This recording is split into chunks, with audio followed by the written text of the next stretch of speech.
One of the things that worries me is I start to think about, let's say you even come up with an internal AI tool that you're going to use, and you're going to make this accessible throughout your organization. I start to think about how confident am I about my data security controls internally, even, right? I have this thought in my head that for a lot of places, you don't know your security is not that bad because it would require somebody to take some effort to find things that they shouldn't have access to, but they do. Whereas one of the things AI is really good at is it will find it for you. And if you have access, you have access. So I can give you these things. And in my head, I just imagine, and especially the bigger the organization, the more that it's always been one of the hardest things for organizations to get their arms around is you've got that data sprawl just kind of everywhere and then kind of controlling that. So I guess in your mind, John, I would think that would be one of the early things that you would want to look at if you really were going to roll something like that out. And then what are Absolutely. the ways that you address that? Sure. So I think I'm going to hit Keep in on, mind, you'll be doing this the prescriptives. Yeah, Once you but of give me a good course, yeah, answer, it's it'll like be I'm like just giving you new my business project. plan for this. Uh, so first thing I'll start with is, right, collectively we have the same problem, is that where's our data at, right? Right. Whether that's in the case of Microsoft, it's in SharePoint or in Teams or something like that, and or is it on my local computer? And it has nothing to do with like OneDrive or interlinking that stuff. So the first thing is where is the data at, and where does it live at, and all the different locations, and then what's your exposure rate to where the data is just in general, like inherently at rest, in transit, and so on. And then lastly is the identity, because what makes up an identity in setting up a rule set, because you say, okay, well, this person should have access to this data, so we have those two pieces of it, and when and where should they have access to that data from. And when we tie all these things together, that's really where the struggle is, because you mentioned it before. AI is really good at taking all of this stuff, and you give it a bunch of pointers and collect and say, here's where some data is, and here's where some data is, and go query it, start indexing it, make it available to you, and then now say, hey, give John access. But give John access to what, right? What should John Right. have access to at what level in this information? And I think that's the key piece of this, is like, I think we can piece all the parts together until we say, what level of access should you have? And before, it was really simple when you said, hey, this folder, John has permissions to this folder, and John doesn't have permissions to this folder. It was really simple. And then you just build your structure on top of that. But that's not how data is structured anymore. This unstructured data is all over the place. So we have no real method to consolidate this until we get into this engine. So I'd say if we start bringing in in-house AI to do this, the very first thing that I'm going to say is create the identities and match them, and then we remove everyone's permissions to the data. Like basically you have no access to any of the data in here, and then we go through a stair-stepped approach to say, okay, this is the role, right, that exists for this person, and this person should have access to this type of data. And we have to let AI quantify what that means, and we have to do it through a training model to build that out. Because it's not the same structured way we could do it before. It's like, hey, this is this folder, and this John's folder, so he's permission. It's more like, here's this collection of data.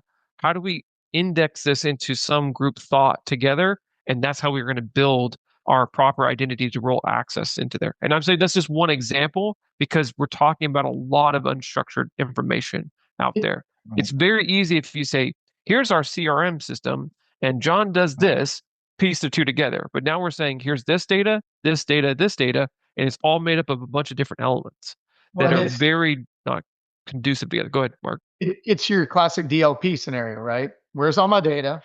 But and in classification, and who should or should not have access to it.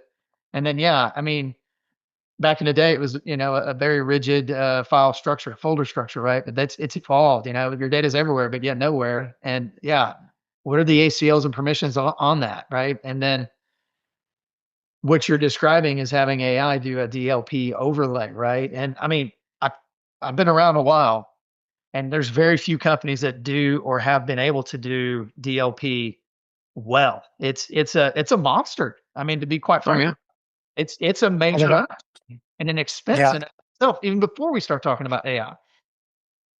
yeah. I feel like a lot of them really don't understand the workflows well enough, right? One of the things we saw, I'm part of some teams rolling out some DLP, is boy, they just broke everything, right? As soon as they started locking everything down, they broke everything. And then going out and trying to figure out, okay, why do you need this and why does it work this way? And especially the bigger, the older the company, a lot of time it's the route for why is like that. But the way to untangle that is a monster effort, right? And I think some cases that's also why you end up with just I'll just give them the permission. We'll just give them the permissions that they need, right? Because I don't have a week to figure out what's going on here. So you see a lot of that kind of stuff. And that's the kind of stuff that AI, takes advantage of from the standpoint of it doesn't know that it just knows I have access, right? So I can give you this answer. Well, our Yeah. best. Mhm. Oh, go ahead, Sam. Oh, I was saying I was actually going to talk about you again of like I love the comment about the having to do an entire training set of how it's even going to respond because, again, basic data management protocols, just like you would for anything else, you're going to have to all over again go through inventory of data, classification, data flow because once they do have access, once they are in the access point, whether or not they even are permitted access, when then that flow out from other emails to then the threads of how it can spread out. It's just a nightmare that if you don't do like a controlled sort of training and assessment, like it could just become a nightmare and then trigger your state privacy law issues kicking in, or some sort of issue with hopefully worst case scenario, Section 5 FTC or some other concern, right? And so doing training with any integration of new AI tool, like to see how like doing your data management assessments all over again, like you would in the past. Like it's very important from a legal standpoint of protection. And of course, the cyber insurance companies aren't going to want to, insure an incident if you're not doing that sort of thing, right? That's another Right. thing, right? Following what they Oh yeah. recommend is an incredibly important aspect of this whole conversation. Is what does your insurance company say, Oh, right? cybersecurity, right? Hmm. Oh my goodness, that's a whole nother thing that's just been creeping around is cybersecurity. Well, Yeah, I and think the on different the types and whether or not they cover what, and yeah, yeah, I think we have started to see some AI questions on those questionnaires at this point. hmm They have, and So I, they're entry level, right? I mean, at least the ones I've seen, the more novel type of approach, because not every organization has stood up their own LLM AI model right. inside the organization. I mean, it's coming, right? And so the very first question is like a disqualifier statement. Are you pursuing AI in your organization? And then if you say no, it's like immediately like, okay, great, you're insurable. yeah. Almost because of the fact that you're not taking on that risk. But yeah, that's what we're seeing for sure. Is like as this is going on, the questions are getting more and more complex. It's the same thing when early days of like identity tying into MFA. Like before, is like, do you have MFA? It's like, oh, you do. That's great. Then you're in a good spot. Of no, maybe you should have it, but it wasn't disqualified. Now it's like you don't have this. We And they'll can't. test you. I mean, exactly. So I envision that's going to be the case with AI. Is that we're going to get more and more complex questions around what are you doing with AI and around your insurability. Yeah, yeah. they'll And Before. absolutely test your systems. I feel sometimes, and especially in the SMB space, it's almost the cybersecurity insurance that drives the compliance. They don't necessarily pick the compliance, but they're almost forced into it. And I didn't That's even, the money. what Yeah. cybersecurity insurance question? You've seen them 10 years ago. They were what, 1 or 2 pages. Now I don't know how many pages they are. And now absolutely AI is going to become a part of that. And Terry, going back to you, that's even more that as a business owner or leader, you're going to have to consider. Mhm. And I Right. think it's going to be forced attrition. You can't, like you said, AI's been been dumped on all of us, right? It's not like we chose it, Right. and it's creeping in everywhere. And I think it's the worst case of shadow IT. You can't you can't say no AI for you anymore. They're just going to go find another one. And I mean, gosh, there's 12 different versions, or I don't even know how many. And so Well, I'm terrified to see that creeping in on cybersecurity because it's going to force all these controls, right? and I feel like I think at least for us, we're still like a lot of companies looking for that AI solution or use case or something that's like the home run, right? Oh man, we're going to do this and it's going to be the home run. I think everybody wants to see that. I think what most organizations though have figured out is that okay, even from your own day-to-day work, assuming you've learned enough and understood enough of AI, there are some basic things that you can say this saves me time on a daily basis, right? At least in this aspect. So that's one of the things that I wrestle with is if you tell me I want to use something because it's going to make me work, my work this much more efficient. And in a lot of cases, it's solving some of the grunt work that maybe you don't like doing anyway. It's tedious. If it can do that in the short term, we can just say, no, we're not doing that. Right. But in the long term, even just from a competitive standpoint, right? Because I look at it, I don't think we're looking in any way, shape, or form, or even have the idea that, hey, we could get rid of people and replace them with AI. But I certainly look at within a group, let's say, okay, if you could leverage AI here, would that mean that we can handle this amount of work with these individuals?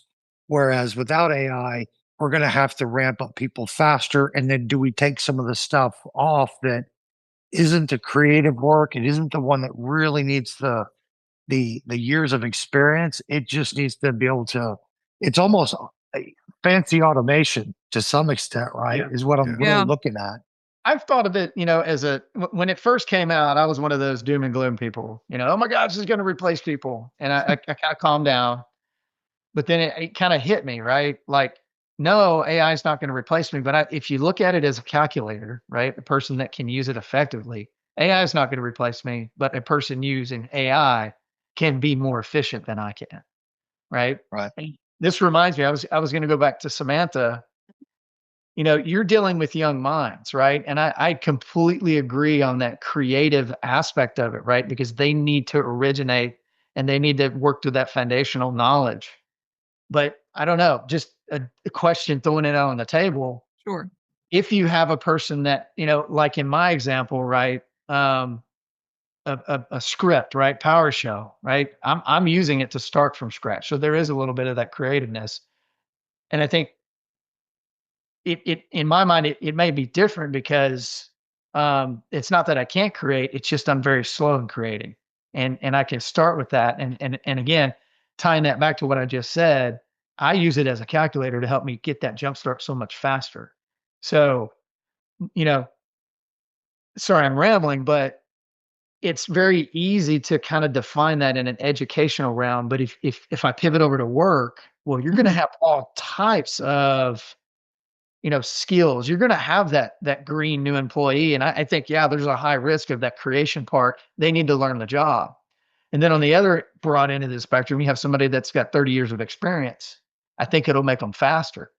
So, what do y'all think about that? Yeah, so I will say that when you identify the correct tool to use within the environment, like for example, in a corporate transactions office, right? There are ways in which AI can be used as a training tool with younger associates and helping them with quality, right, that you get over time. But again, if they're not graduating with a Juris Doctorate with the base skills necessary to even from that point, like we've got a problem. Yeah. Right. But nuanced things that take more time that, we can speed up human beings and their abilities and productivity. Right. I do have a question that I've asked with AI of are we working towards efficiency, like increased efficiency, or are we just trying to push human beings beyond a limit that shouldn't be expected of them? Right? That's a concern I have with it, but Sure. you know, regardless of that question, it can still be used for assistant.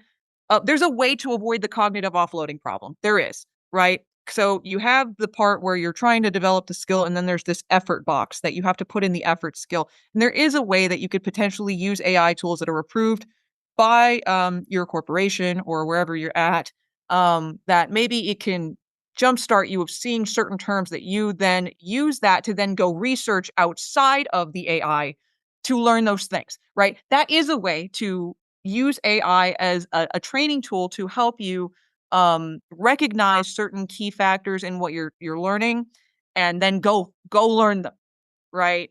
But again, there is that very thin line we teeter on between, are we using it as a training tool or are we using it for cognitive offloading, right? But again, if you use it to give you some trigger words and things of like, oh, okay, I maybe should go learn these things outside of the AI tool now that I've asked this, that can be a way for assistance, as well as the training tools in corporate transaction setting of seeing prior contracts that have been drafted by the senior partners and comparing and doing whatnot.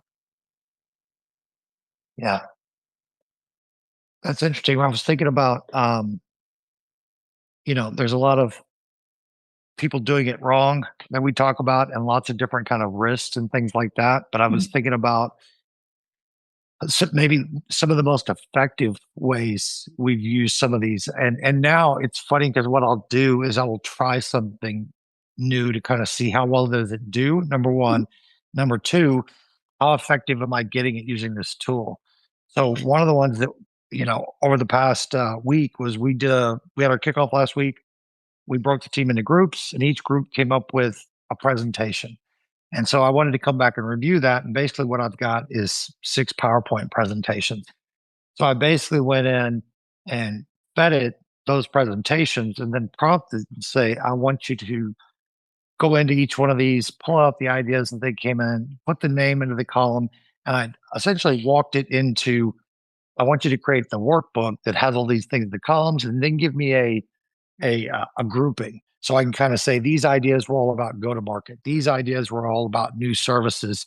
And it did really well. And I could have done that same thing, but I would say it probably saved me an hour, maybe 2, just having it do that for me.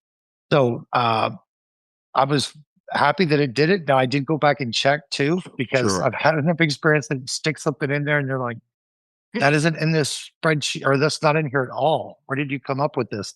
But it was pretty good. So I'm kind of curious for you guys, where are the ones where you're like, hey, this has been a significant benefit pretty consistently, and that it does this well, low risk, and it just kind of helps me move faster. I was What working about? on some script the Yeah. past couple days, and it's gotten really, really good. I was using Copilot, and there's actually new options where you can do like a think deeper, and then even further, I think it's using ChatGPT 5.2. I think is right.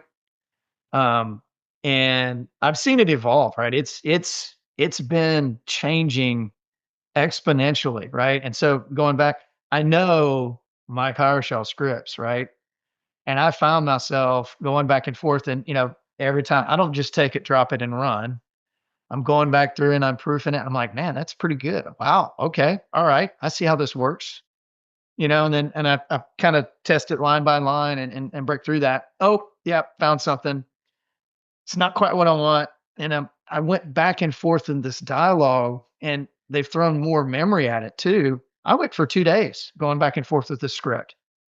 And that sounds like a long time, but the scenario I was dealing with, I thought was, you know, clean, and that it turned out to be a giant mess, um, with what I was trying to solve, that is. And it was able to kind of walk with me and, like I said, kind of in tangent and help me through it. And if looking back, I said I did that in about 2 days. Man, it would have been a couple weeks, easy. Really? I've done that, and it was this old lady. Parker talked about it. I do a Google search. Hey, I need to do this thing with this interface, and man, it would take me 3, 4, 5 times to figure out the technique. Whereas Copilot gives me the technique right out the gate. And yeah, you can do things maybe 3 different ways, but yeah, it's a good enough. It's going to work. I'm dealing with a small environment, so it doesn't need to be efficient. There could be better ways to Right. do it. But yeah, it saved me a tremendous amount of time. And I think it's good in that case because scripting is pretty concrete, right? It's not, Samantha was talking earlier, it's not an opinion. it's functions in certain ways that APIs work. So it's almost like the preferred method for LLMs. And all of this is public information, right? You go out there and you see all these PowerShell commandlets. So it has the ability to just pull all of that stuff and assemble it rather quickly. It used to be a complete mess, like, wow. And sometimes it would get caught in a loop and I would be arguing with it. I mean, this was a year ago. And I'm like, okay, I don't understand why you keep going back to that. I already told you not to do that. But Right. now, I mean, it is a two-way conversation. And I mean, it's been a while since I got that deep technically with it, but man, I was just impressed. I mean, and so for me, I used to think in IT specifically, my peers have heard me say, man, I wonder what it's going to look like in the next 5 to 10 years. Based on, I mean, how long has AI been out? What, 2 years, 3 years? I mean, that's like the new curve. What is it going to look like 2 to 3 years from now when I've seen in the specific use case of helping me script, it's evolved tremendously. So I think that's where it's good. And another use case that I use it for, I suck at PowerPoint. I'm a technical guy. I am not I don't know which side it's right brain, left brain, whatever. I just can't do it. So what I'll do is I'll type up what I want to talk about, like in a bulleted list. So think of the hierarchy, right? 4 topics, details underneath, maybe some sub details underneath that. I'll save that and then I'll feed that in on the PowerPoint side and say, hey, create me a slide based on this. Sometimes it's really long. I may have given it 5 points and, maybe 20 bullets and it's like 47 slides. I'm like, whoa, whoa, whoa, whoa, turn down. And it's starting to be able to adjust. And then the pictures are relevant. So I didn't have to go farm all that stuff. And I mean, like I said, I suck at PowerPoint. That wouldn't take me days. I've sometimes been able to crank a presentation around in like an hour. Yeah. And then we put those templates out there. So now we're tying the ability to use our corporate branding. So not only can you say, hey, create me a slide deck based on this content, but use our corporate template. So yeah, it's getting good, but you can kind of hear I've learned how to navigate it, right? And kind of figure it out. And a lot of these things, right? I mean, we're a consulting company. I mean, we should be sharing these things with our, our clients and whatnot, but I don't think you can find these, I don't know, tips and tricks readily available out there, right? And it's hard. I mean, and that's my story. I'm sure there's different stories, of different things that people have found whiz bang ways to save a tremendous amount of time.